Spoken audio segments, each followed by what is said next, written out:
Shu obyektimizda ozgina periodika ishlari bor ekan. Mana shu darvozadan kiraverishda naves qilib darvozaxona qilmoqchi ekan. Mana shu joyga fundament quyiladi. Kanalizatsiya shu yerdan o'tgan.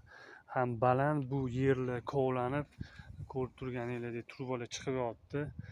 Fatalitilar qilib tashlagan. Shuni chiroyli qilib maromiga yetkazib bajarib beramiz ishlarni. Kanalizatsiyani mana shu fundament qo'yib, stoykalar beriladi. Shundan tashqariga maslahat berdik. Keyinchalik yana imoratlar qursa, kanalizatsiyaga vixtlar qilib, trayniklar tashib ketamiz. Ulash uchun kanalizatsiyani bu yoqda eski hammom, hojatxonasi uni buzgan, uni yengitdan letniy variant qilmoqchi. Shularni periodika qilib, cho'tka qilib ishlarni bajarib beramiz. Mana shunaqa periodika ishlari bor. Shularni devorli tegi bilan xamutlarga qotirib, chiroyli qilib, pavuriyni qilib o'tkazib beramiz. Trubalarimiz iloji boricha o'zim trubalarini, butonlarni ishlatib bering dedi. Bu yerda silikonli trubalar olganmiz, rossiyskiy. Shulardan foydalanib, uringa qo'yib, cho'tka qilib beramiz.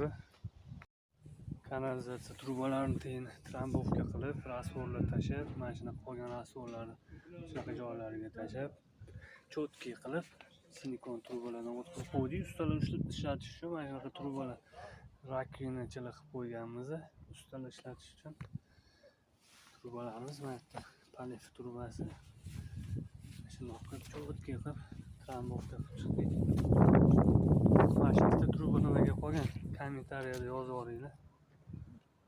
Trubalarimizni ham fundamentga qotirib, fatalitilari yo'qotib, cho'tka qilib qo'yganmiz. Mehnatimiz bahosini o'zinglar berasizlar. Butun umr yashab, butun umr o'rganamiz. Bir kichkinani bir kattani gapiga quloq solamiz. Joninglar sog' bo'lsin.